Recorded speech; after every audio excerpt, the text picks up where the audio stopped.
I have here a bunch of highlights to the Haggada. I want to go through some overview kind of things and then some actual insights, things you can say. Part of this is, you can't hear me? What's Cookie saying?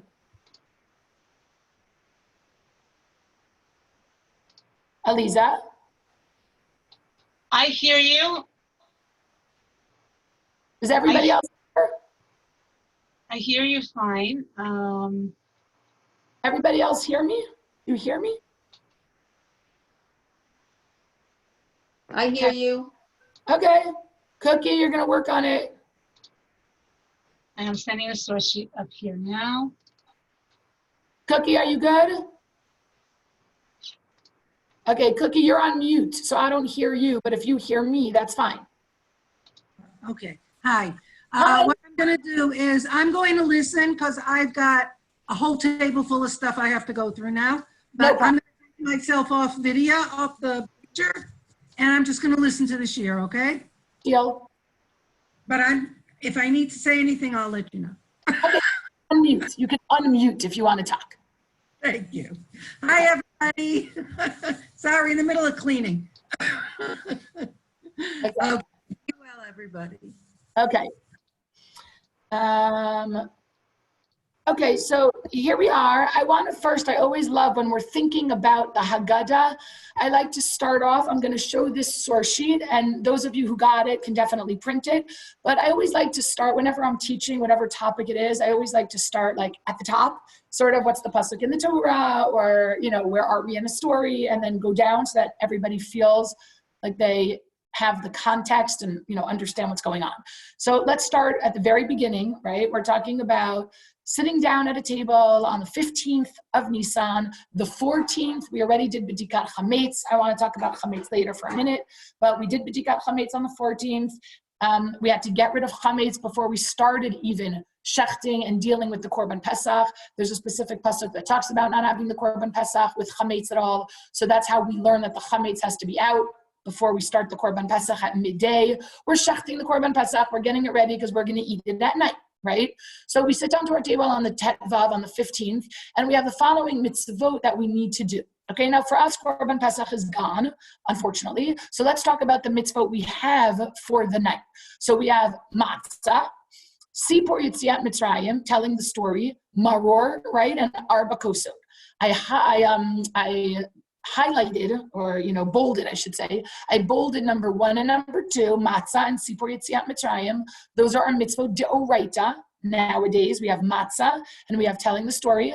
And maror is derabanan, as is arba kosot, okay? The reason why maror is derabanan is because if I look in the next pasuk that I have for you on the sheet in Shemot, Perek Yud Be'et, so you see there, the pasuk is telling us, "V'achlu et basar balayla hazeh tzli eish umatzot al merorim yochluhu." We are going to eat the Korban Pesach, roasted, habasar, the meat, and we're going to eat it with matzah and maror. Okay, matzah and maror and the Korban Pesach. The problem is we don't have a Korban Pesach anymore. And if matzah and maror go with the Korban Pesach, then it looks like I've lost matzah and maror as well. The reason why matzah stays with us as a deoraita is because in the next psukim, the Torah tells us about matzah separately, without connection to the Korban Pesach. Shiva yamim matzot tochelu. For 7 days, you'll eat matzah. From there, it doesn't tell us that you have to, it just tells us that you can. The Gemara learns, but in the other pasuk in Yudchet, where it says, Rishon specifically, Ve'arba'asar yom lachodesh ba'erev, which is a weird way to say tetvav, ba'erev tochlu matzot. You have to eat matzah on the 15th. So the first night of Pesach, you have to eat matzah. The rest of the week, you don't have to. You know, if you have washophobia and you don't want to make a motzi, you don't have to make a motzi. But the first night, that's our mitzvah to eat matzah. The rest of the week, if you don't want to wash, you don't have to. But if you would want to, you couldn't eat chametz, obviously. You'd have to eat matzah. So as you see, matzah exists in the psukim separate from Korban Pesach. And that's why it's saved as a mitzvah deoraita level. It's still a Torah mitzvah for us nowadays to eat matzah, even though the first time it was mentioned with maror. with Korban Pesach. But the maror doesn't come around again, separate from Korban Pesach. We don't have it in a pasuk. So therefore, the rabbis sort of gave it to us d'Rabbanan that we're going to have maror, but it's not d'oraita nowadays. And arba kosot, we know also is something Chazal created for us. We'll talk about the arba kosot in a minute. Okay? So those are our mitzvot of the night. We have matzah, sipor yetziat mitzrayim as the d'oraitas, maror and arba kosot as the d'Rabbanans. The pasuk for the sipor yetziat mitzrayim, the next pasuk here in the center of the screen, Shmo Perek Yud Gimel. It will be all the nations, right? When you get there, and you're going to do the avodah of Korban Pesach for Pesach. That's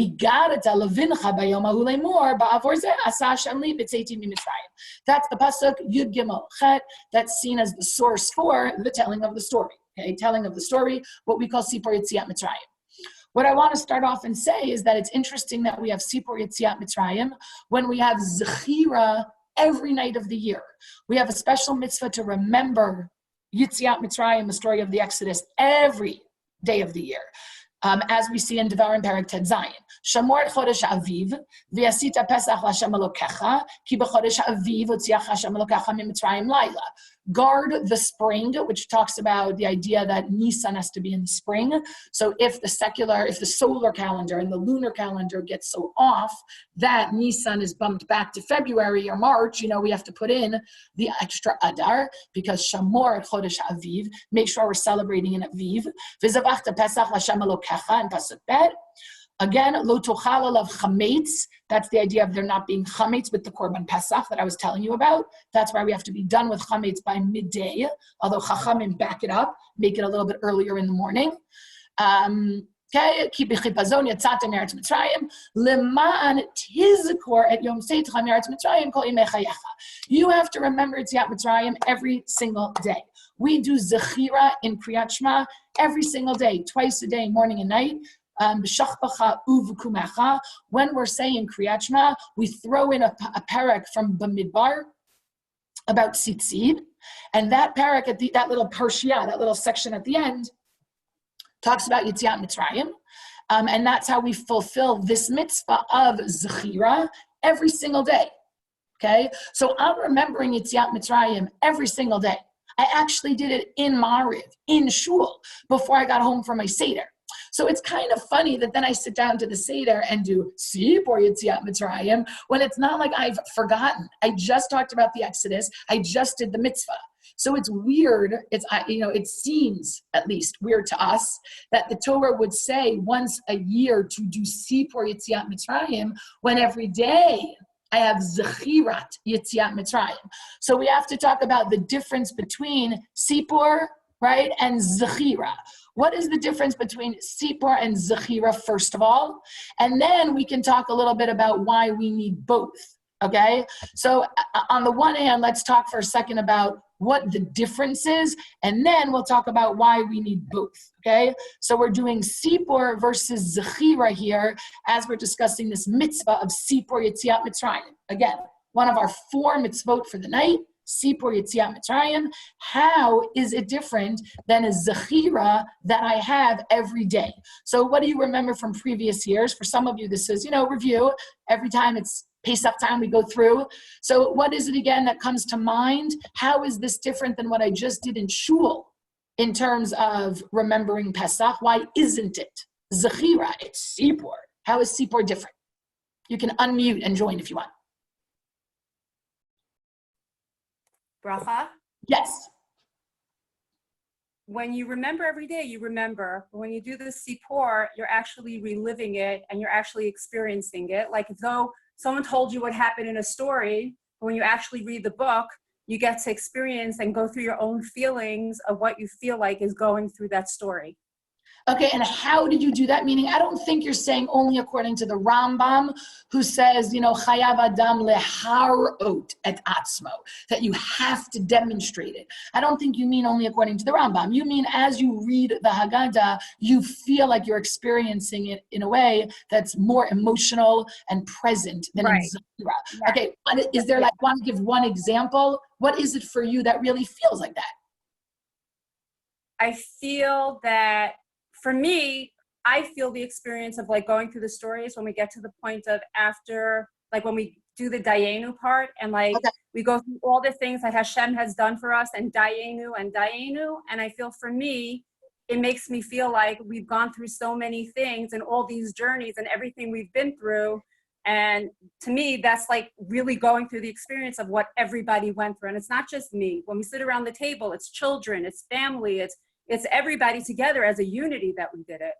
Okay, so I would say, I'll expand on what you're saying and mention the idea. Rav Soloveitchik had a few differences he used to see. So one of them was this idea I think you're saying of sort of when you get to Dayenu, you said. So that reminds me of what he says when he focuses on the Hallel part of it.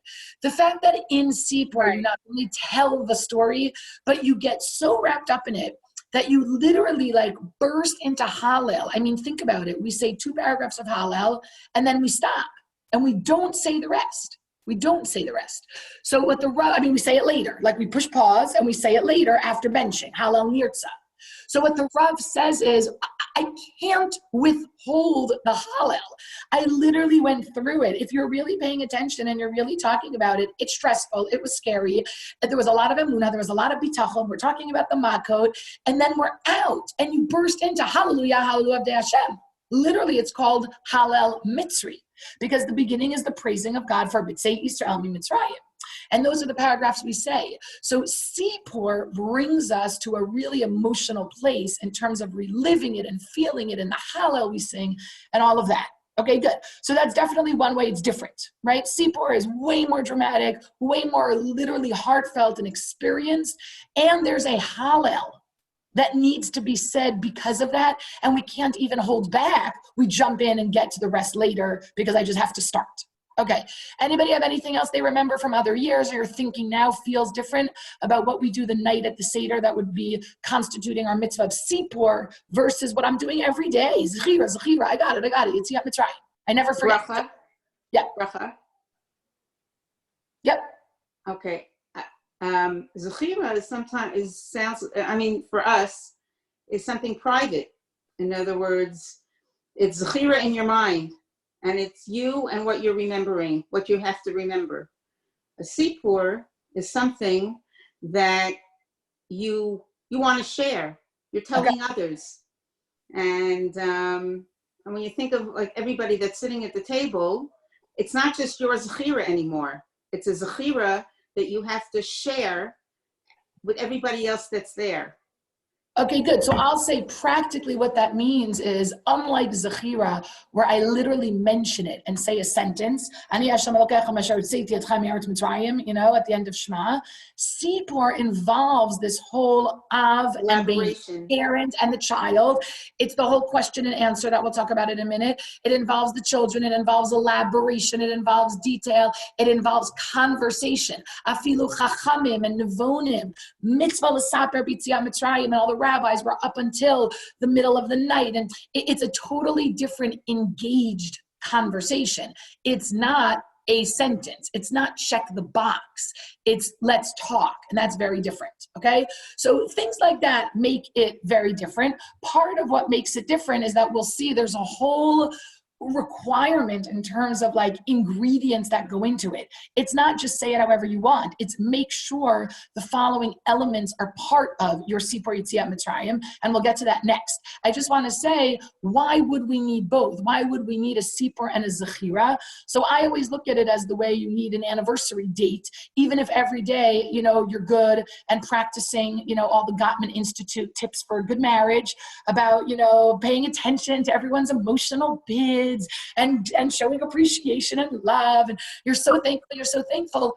Okay, but once a year you spend time looking at the wedding album or talking to your kids about or reliving. I don't know, you go through it, because to leave it for once a year seems like that's not enough, but to do it every day in detail is not possible. So there's a certain way that we do a little. My rabbi at home, Rabbi Twersky, used to compare it to Churban Beit HaMikdash. Okay. Every day we have a shout out to the Chorban Beit HaMikdash. Every day we commemorate with things like leave an amma by amma in your house unpainted. The Shulchan Aruch has a lot more that we don't really practice, sadly enough, about not having any live music and about not wearing all your full jewelry and leaving out a piece of like a dish at your meal. And, so we're used to it in terms of the wedding that we mention, and we put ashes on a chassan's head and we have this amma by amma. We do that. We do it all the time. Okay, but once a year, we mamish sit and mourn. We have Tisha B'Av. So Tisha B'Av is once a year. It's very intense. It's very elaborate. It's very experiential. And then every other day, we remember that there's a Chorban and we're always davening to the Yerushalayim Yerucha B'Rachamim Tashuv. Okay?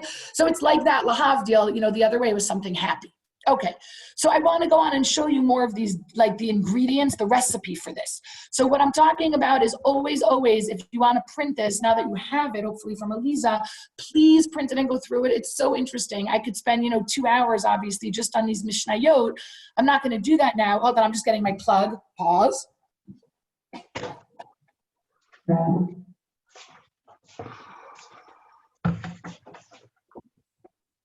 I didn't notice that. Okay, thank God I'm using this computer a lot. I could go through these Mishnayot in depth. I don't want to because I want to obviously get to little things about the Haggada and go through the Haggada so everybody feels ready.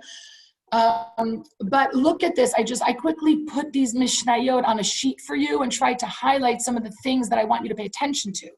Okay, the first Mishnah is about Erev Pesach, so I did not include that. And the last Mishnah also is not relevant for our discussion about the Haggada, but look at these Mishnayot for a second. First of all, I want to show you that everything about the Seder starts, the element, the skeleton for the Seder is in the 10th parak of Masachet Pesachim. Okay, Masachet Pesachim is about Korban Pesach and Matzah and Chametz, but it's also about the Seder and the Haggada. And here's your first Haggada. Just start with me for a second. Mazgulo kos rishon. They poured, meaning the servants would pour the first cup of wine. And zog really means to mix a very strong alcohol with a little bit of water. So mazgulo kos rishon. In Mishnah Dalet, you have mazgulo kos sheni. Right? And then later on, again, Shlishi and Revi and Mishnah Zayin. So you have your 4 cups of wine here, which Chachamim mandated for us. And then you have this whole idea of a little bit about dipping in Mishnah Gimel, like what we do Kupas. And then look at Mishnah Daled when we get to Sipor. V'chan, over the second cup of wine. V'chan haben shoel. And here the son starts to ask, right? And if the son doesn't know how to ask, then the father has to put the words in his mouth and say, Ma nishtana halayla zeh mikol haleilot, b'chol haleilot anu ochlin chametz umatzah, halayla zeh kulo matzah. Here's the actual recipe for Sipor. It's not say it. It's say it with these exact words. Shebachol haleilot anu ochlin sha'ar yerakot, halayla zeh marur. Shebachol haleilot, this is one that we don't have.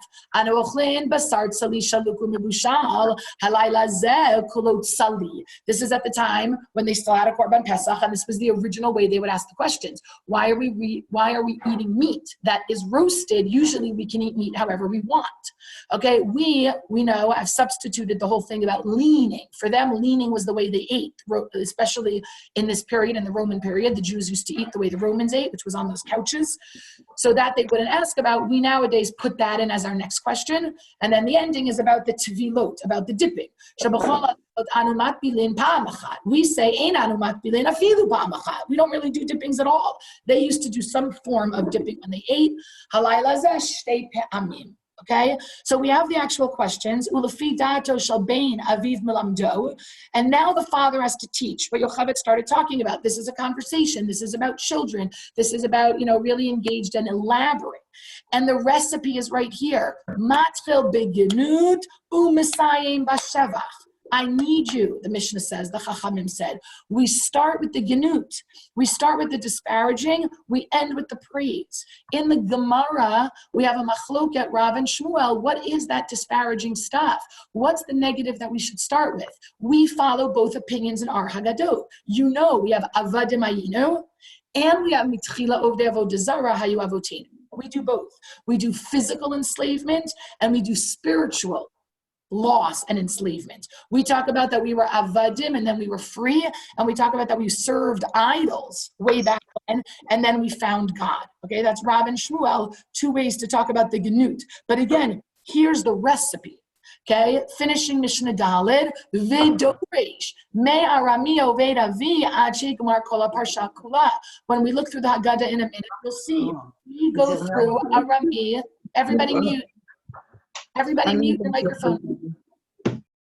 Okay, just check your mute. Arami Oved Avi. We are going to go through specific psukim. What shocks us, and we'll talk about this again as we go through some parts of the Haggada, is that we're not using psukim from Shemot. We're using Arami Oved Avi, which is Devarim Parakavav, which we'll get to in a minute. But again, the Mishnah is telling us what exactly I need to be learning. Okay, the psukim from Devarim, Parakavav, Arami, Oved Avi. And then Rabban Gamliel tells us something that we actually bring into our Haggada exactly as this Mishnah, Mamish. Rabban Gamliel Haya Omer, we say these exact words. Kol shalo amar shlosha devarim elu b'Pesach, lo yetza yedei chovato. Oh, you have to bring up these specific things, Pesach, Matzah, Maror, very, very rigid, the way we have to get through this story. Okay, then I highlighted in blue the idea of b'chol dor v'dor chayav adam lerot et atzmo kilu hu yatsa mimitzrayim, because we say v'garet lavincha ba'avor zeh asa Hashem li. We're always going to say Hashem did it for me. So we have to feel like how we go into it, we are experiencing it, and lefichach, therefore, we have to say Hallel after.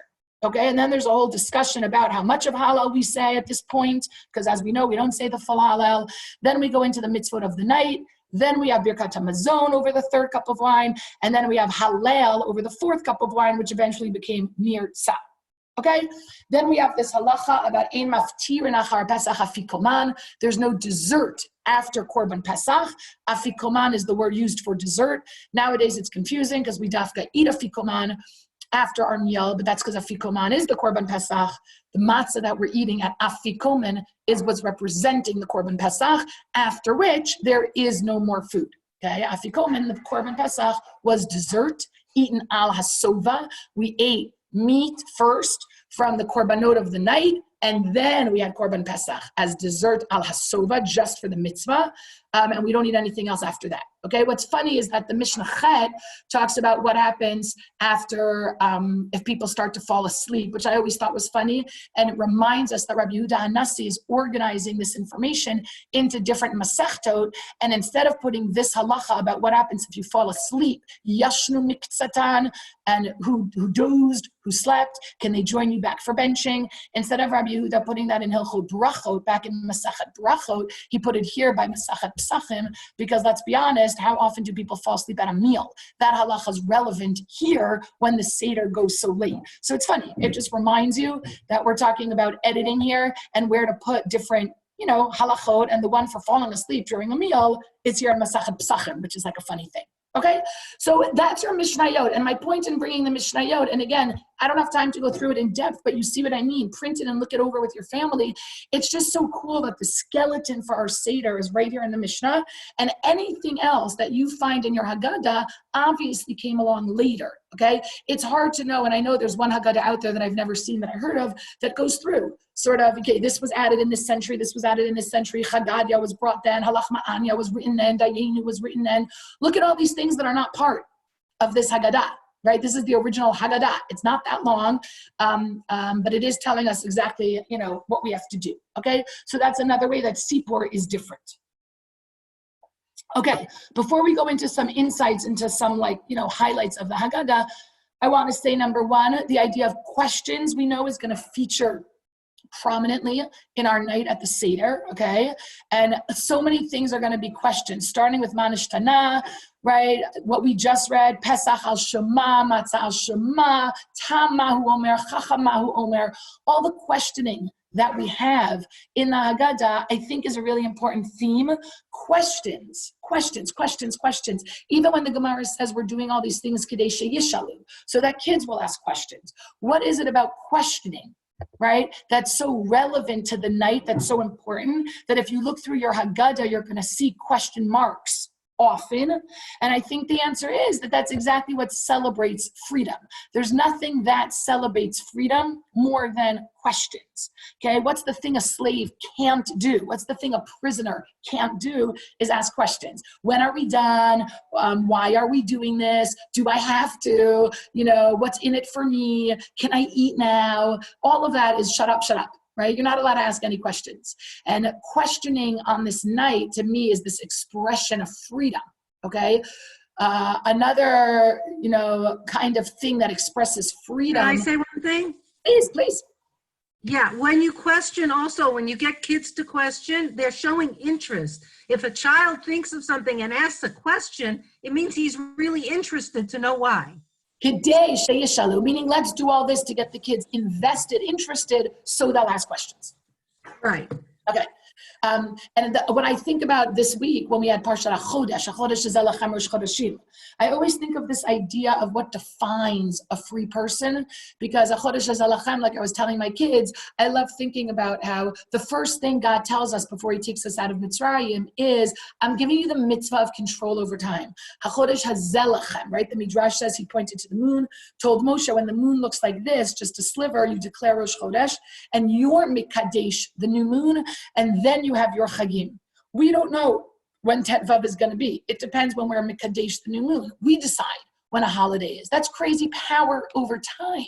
And the first thing God gave us before he freed us was power over time, because that's exactly what a slave is missing. Again, can I go to the bathroom now? No. I'm hungry. Can I eat now? No. Can I wake up at 9 instead of 6? No. You don't have that control over your time.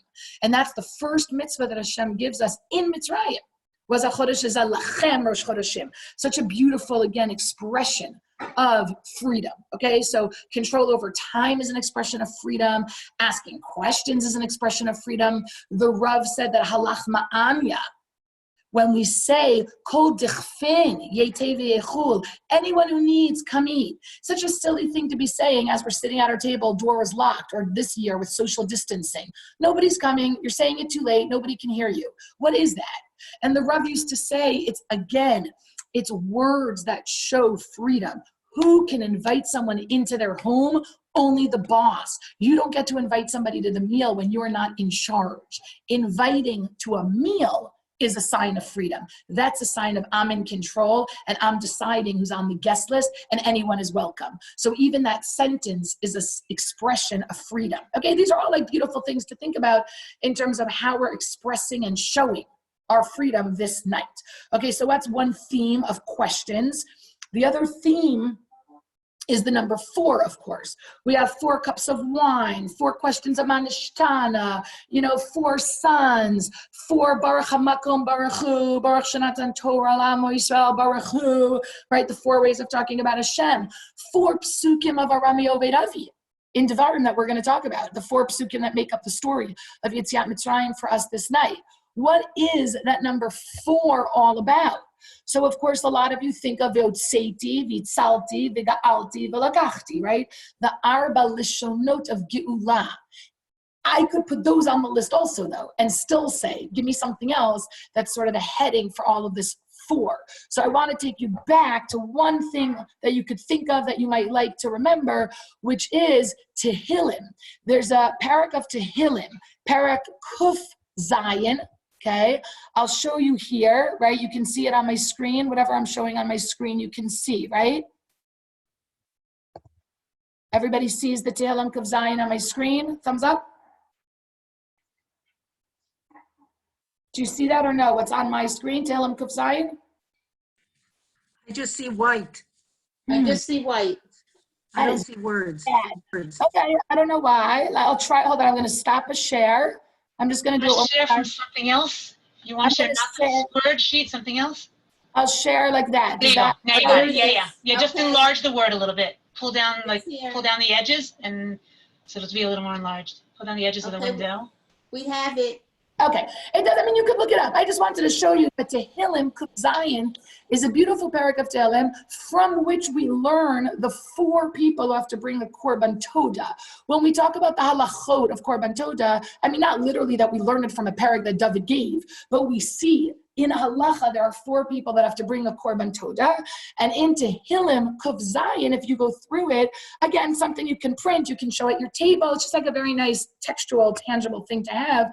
We say, Hodu Lashem ki tov ki li'olam chasto, and then we go through 4 different people, and after each case, we say this pasuk, Yodu Lashem chasdo v'niflaotav livnei adam, and then we do another one, and then we say again, Yodu Lashem chasdo v'niflaotav livnei adam, and in this parak are the 4 cases. David HaMelech writes about the 4 people that have to bring the korban toda. Okay, Yodu Lashem chasto. What are they? The person who crosses the sea, the person who crosses the desert, the person who gets out of prison, and the person who survives a deathly illness. Those are 4 people that are required to bring a korban toda. And here's a parak of Tehillim that goes through it 4 times the refrain, Yodu Lashem chasto, right? Thank God.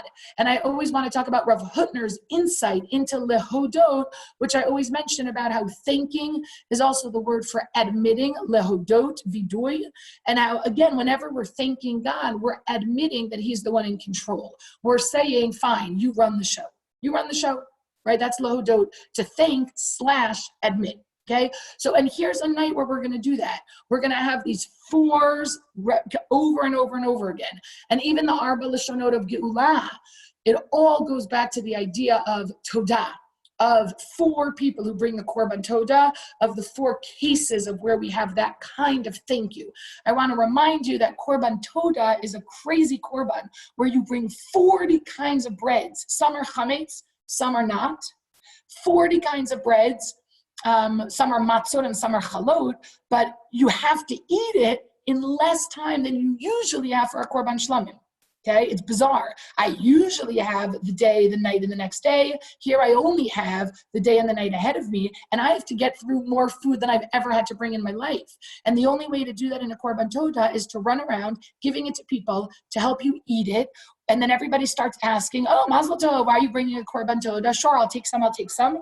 And you end up sharing your story. And it's mifarsein. You do pirsumei nisa. You make a kiddush Hashem. You end up sharing your story of why you brought a korban todah because you've had to rope in all these people to help you finish the amount of food. It's a very nice scene to imagine that somebody who's feeling that kind of expression of todah is forced to run around and share it with everybody. Okay, so you can think about that in terms of the thanks, that we're having, that it is reflective of the 4 cases of Korban Todah, and you see that here in Tehillim Kuf Zayin, if you go through it, again, prison, illness, desert, and sea.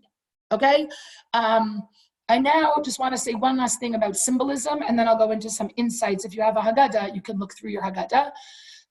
The last thing I wanted to talk about as a general symbolism kind of theme is Rav Kook says so beautifully that when we do b'dikat chametz, that when we're actually doing b'dikat chametz, we should remember this Gemara, okay? I'm going to share with you this Gemara. Let's go back to that source sheet I was doing. So here we have this Gemara I took from you in Bracha, Daf Yud Zayin Amud Aleph, that Rabbi Alexandri used to sign off every day in his tefillah, Ribon ha'olamim, galui v'yadua lefanecha. It is known before you. Sheritzonenu la'asot ritzonecha. Our will is to do your will. We really want to be there for you, God. We really we mean well. Umi me'akiv. Who's holding us back? Who's stopping me? Se'ur shaba'isa, the leavening agent in the dough.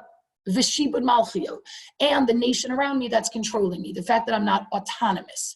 Yehi ratzon, right? May it be your will. Shetatzilenu mi'adam, you should save us from those enemies. V'nashuv la'asot chukei ritzoncha b'levav shalem. I have physical enemies, the people who are controlling me and making it usher to do certain mitzvot maybe, but I also have se'ur shaba'isa, and that is the symbolism of the Yetzer Hara, a leavening agent. Chametz is the symbol of the Yetzer Hara because it rises, which represents ego, which represents self-centeredness, which represents rebellion against God. So Se'ur Sheba'isa, the leavening, is a symbol of Yetzer Hara. Okay, and Rav Kook in his Haggada talks about how when you do b'dikat chametz on the 14th, you also, and a lot of Chassidut has this kind of, talk about how what we're looking for is also our Yetzer Hara.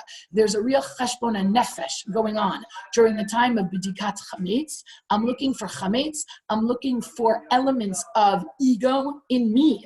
I'm looking for that which blocks me, what in Devarim is called orlat halev, the foreskin over the heart.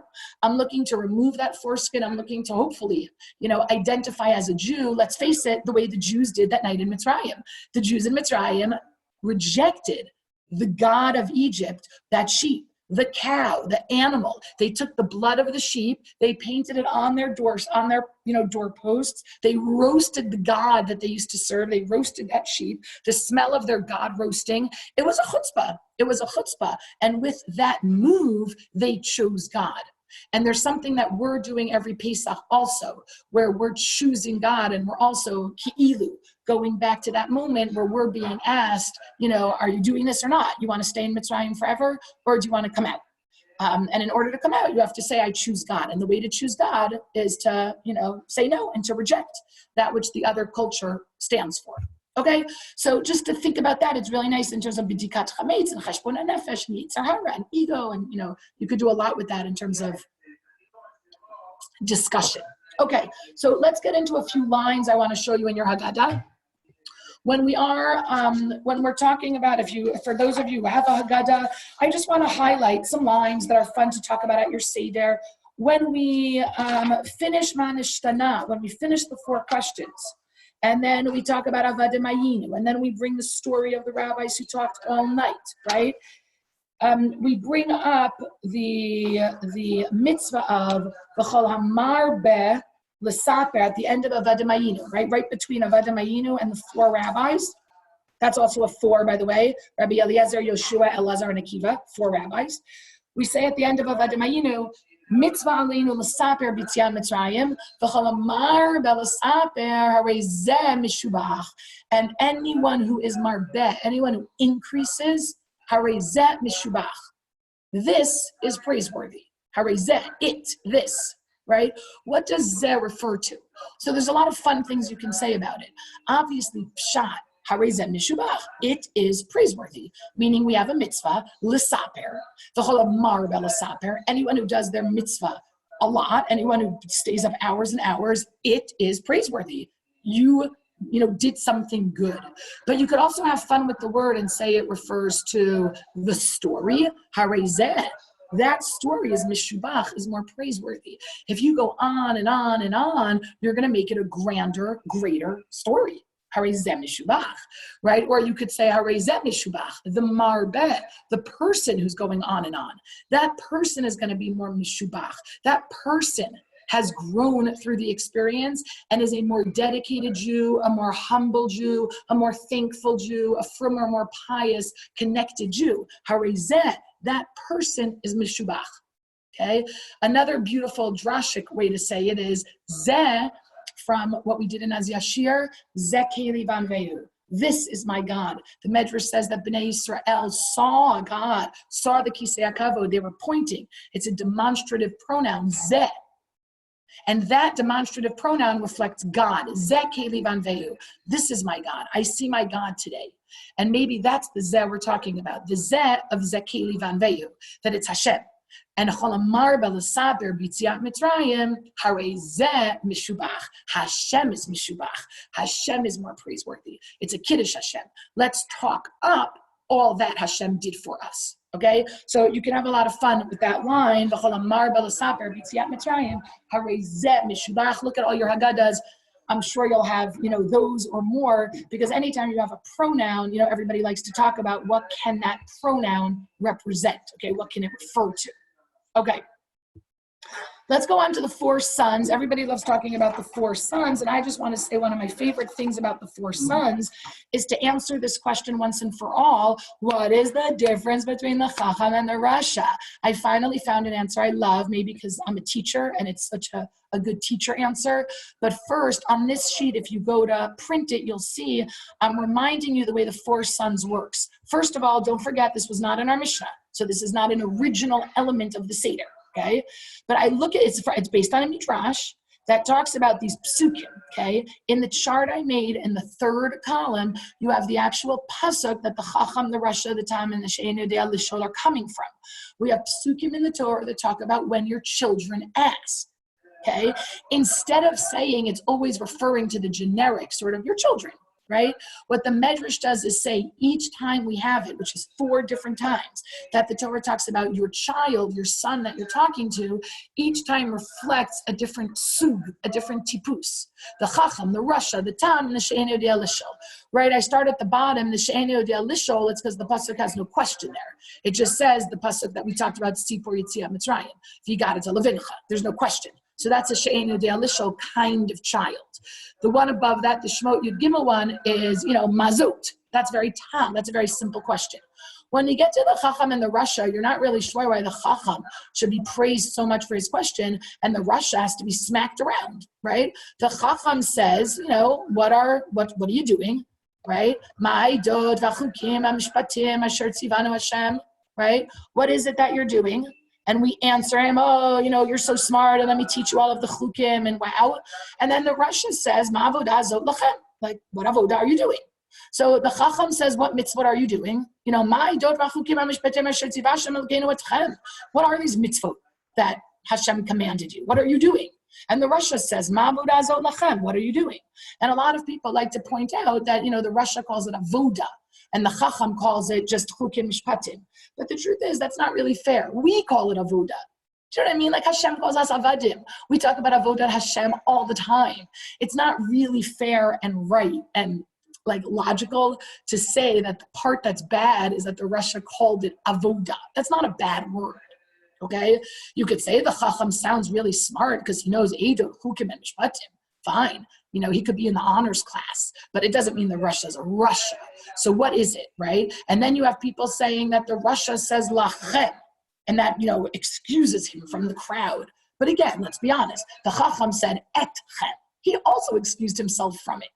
Okay? But again, like everybody has these answers, right? But the Chacham at least was doing it, right? Because etchem kind of includes him, because et means with. So like etchem is a little bit inclusive. It goes, all the answers that you've read. I want to share with you something new that I read finally once. I don't remember where even anymore. And I love it.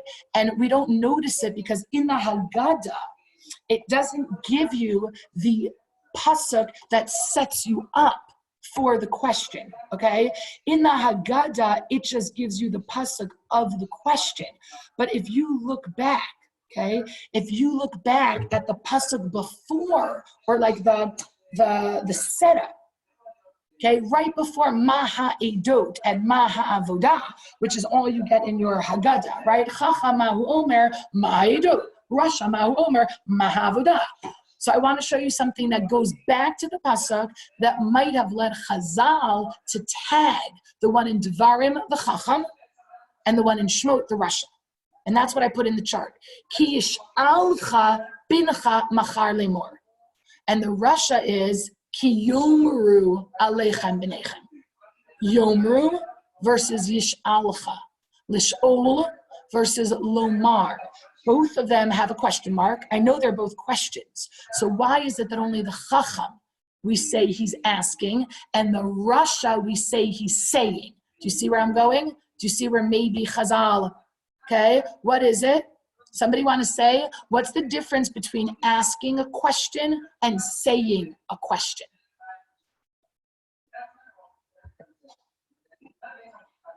If you ask a question, you want to listen to an answer. If you say a question, then you're just saying a question. You're not necessarily waiting for an answer. Exactly. What do we call that kind of question?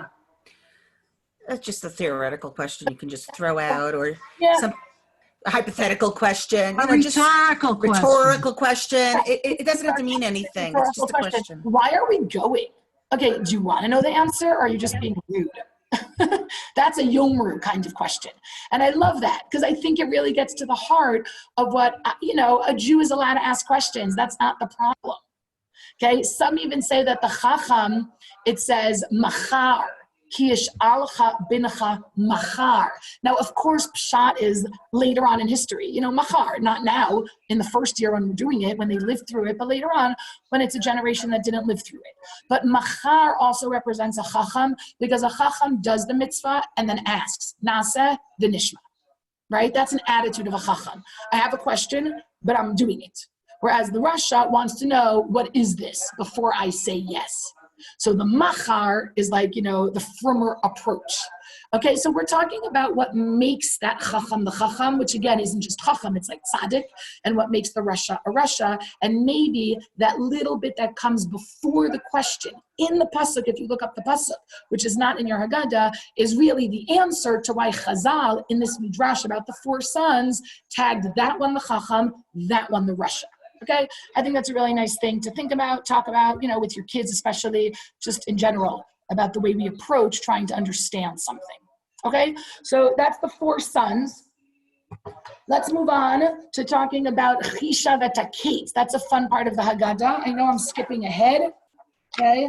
But when we want to say Baruch Shomer Havtachato Yisrael, after we talk about how we were Ovdei Avodah Zarah, Baruch Shomer Havtachato Yisrael Baruchu, we're blessing Hashem that He kept His promise.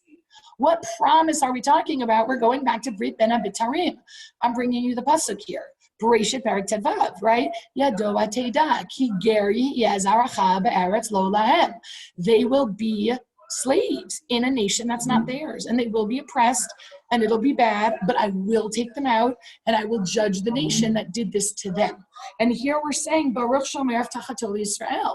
Blessed, Baruch Hashem, that you kept your promise and took us out. But we say one thing that's more of a detail. Shekadosh Baruch Hu Chisha v'Taketz. God calculated the end. Now that could mean what I just said, that He calculated the end. He figured it out and took us out and fixed it all. And it was a happy ending. But there's also a little gematria, a little drush that Masachet Nidarim brings us. Amar Rabbi Abahu, Amar Rabbi Elazar, Mipnei ma nenash Avram Avinu v'nishtabdu banov l'Mitzrayim matayim v'asar shanim. Even though the pasuk talked about 400 years, there's a Gemara that says that it was for 210. Matayim v'asar shanim. It's also an interesting Gemara. You can look it up and see it because it talks about the Galut as being a punishment to Avraham, which is tough to say, that it was actually a slap in the face to Avraham. This was a punishment, okay? But that's a different discussion, but that's what's going on in this Gemara. But what I wanted to show you is that you have Arba Meyot Shana up here, I'm underlining it, but you have Matayim V'Yasar Shanim here, 110, which means that we got out 190 early. Okay, the third source down here mentions a 430 number, which is not that far off from 400 and isn't that hard to figure out. Maybe that we're starting, already with like the birth of Yitzchak or whatever. You just have to add a little bit of time and then you get 430. But what really bothers Mefarshim is the 400 and this Gemara that we only were there for 210. If that's true, then we got out 190 early. And of course, what's the gematria of Kates? 190. Okay? So there you have, okay? So there you have that HaKadosh Baruch Hu calculated the Kates, the Kuf Tzadi, the 190. God got us out early. How did He do that? One second, Bracha. Sorry, excuse me 1 second to interrupt. Is it possible there's something in your house or on your computer that's giving background noise? I see that all the participants are muted, but there's some background noise coming in. Okay, so I think it's my daughter, Leora. Leora, can you put in earphones or take it to your room because they're hearing it? Okay, there's Excellent, thank you. Yeah, she's in class over there around the bend.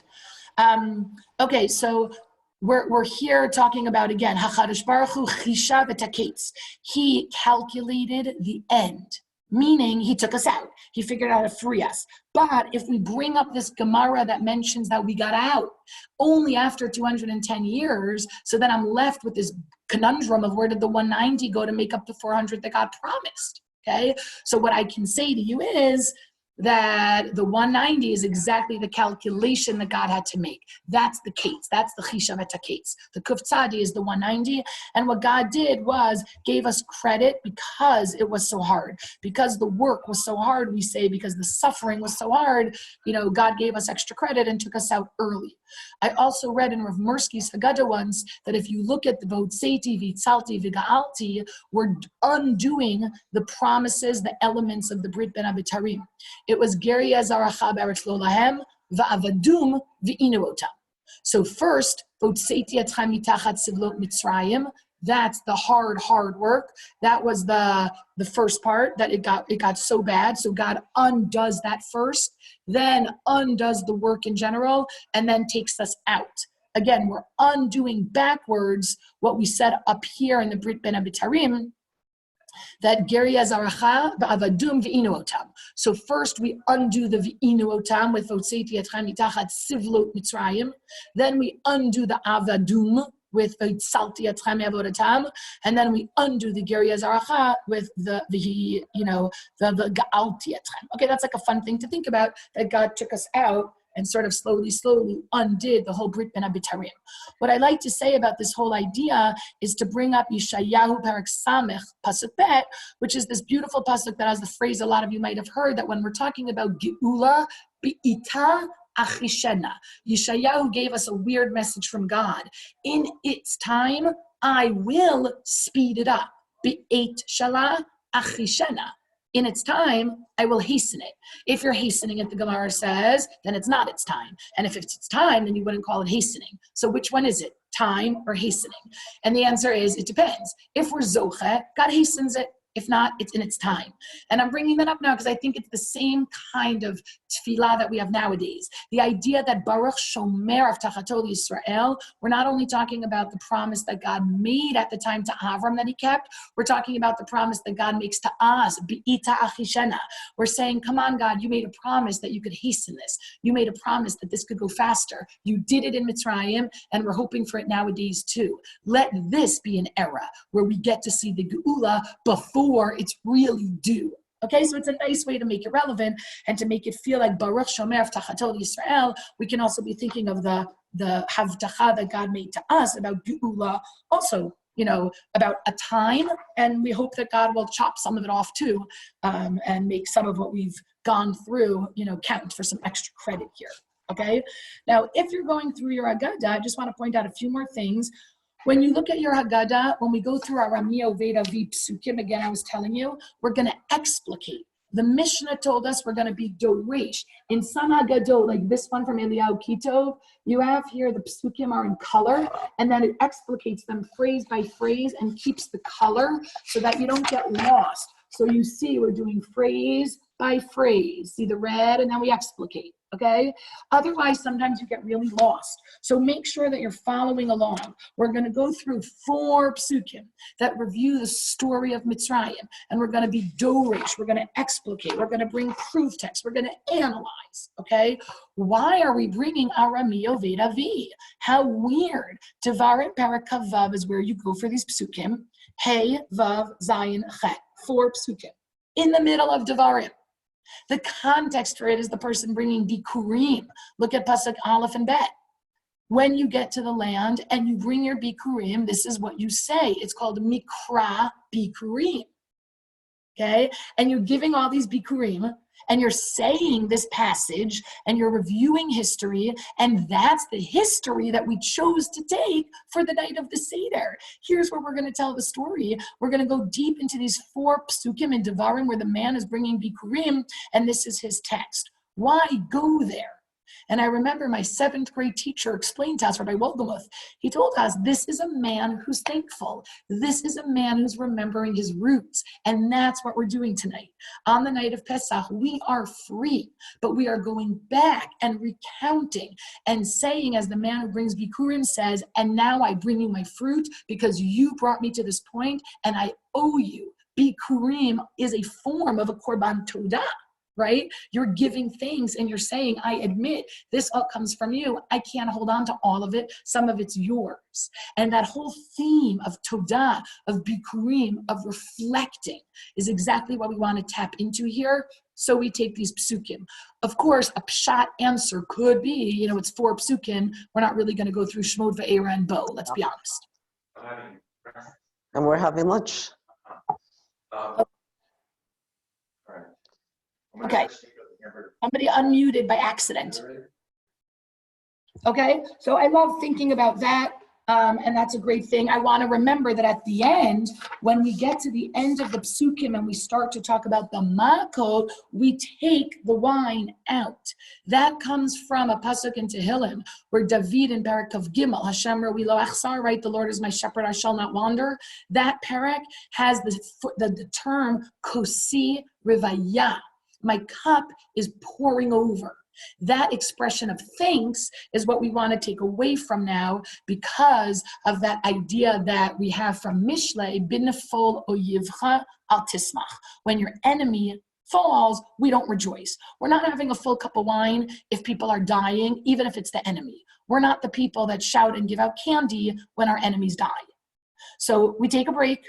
We take away some of the wine. We stop the cheering, because people are dying here, and that's very sad. And it calls to mind, some of you remember that midrash about where God tells the angels they're not allowed to sing. Even though the Jews were singing at the Yam, not the angels. Hashem says to them, excuse me, Masaya dai tovim bayam, v'yatem omrim shira. How can you do this? How can you be singing when my creations are drowning? Right? We maybe who lived through it can sing, because I'm not singing, yay, they died. I'm singing, yay, I survived. That's why I'm singing. I'm saying a thank you to being alive. I'm not talking about the fact that people died, but for angels to just be watching, the Medrash is teaching us, for anybody that's not involved in the Yeshua, it's inappropriate to be singing about the death of the enemy. Okay, so here to counter kosi rivaya, we take away some of the wine, in keeping with that pasuk in Mishlei, binfol oyivcha al tismach. When your enemy falls, we do not rejoice. Okay, I'll just end with 2 more quick things. Number 1, after we say the makot, then we go into this Rabbi Yossi, you know what, it wasn't really just 10 makot, it was more, and it wasn't just in Mitzrayim, it was al hayam, and it wasn't just this many, it was this many, and it was really 250, and they're going on trying to make these miracles more than we ever thought they were. And one way to think about that is to go back to what we said, whoever can make these greater and greater and greater, it's just going to make God look greater. So let's say they were more makot. Let's say they were even at the Yam. Let's say there were 250. Because the story comes out better. God looks better. That's part of being marbeh. It's not only spending more time talking about it, it's actually qualitatively changing the nature of the makot. Okay? You also could remember that we have a pasuk in Parshat Bishalach in Parak Tetvav, Pasuk Kafav, Kol ha'machala asher samti b'Mitzrayim lo asim alecha. Right? Hashem promises, any illness I brought to Mitzrayim, I won't bring to you. So, for that, we want to try to say that they had so many, so that, we wouldn't have those. Okay, so that could be what's going on here in terms of the Midrashim trying to blow up the number of miracles we had. And the last thing I'll say is just that, as you're saying, Rabban Gamliel Haya Omer, when you're up to that part, which I showed you as an explicit Mishnah, and you're saying that if you don't say Pesach Matzah and Maror Lo Yatsa Yedei Chovato, remember, it's not so clear Rabban Gamliel meant. You're not Yotze which obligation. If I don't mention Pesach Matzah and Maror, what obligation did I not keep? Is it I didn't keep Pesach, Matzah, and Maror? I didn't really eat the korban or eat the maror, eat the matzah, unless I explain and talk about it? Is that what you mean? Kol shelo amar, if you don't talk about it, it's not, enough? Or do you mean kol shelo amar shlosha devar meilu lo yatzah yedei chovato? If you don't talk about these 3 elements, you're not yotzei the mitzvah of the talking, meaning sipur yitziat mitzrayim. How could you talk about Sipur Yitziat Mitzrayim and leave out Pesach, Matzah, and Maror? Hello, those are the 3 major elements of the night. What were you talking about if not those 3?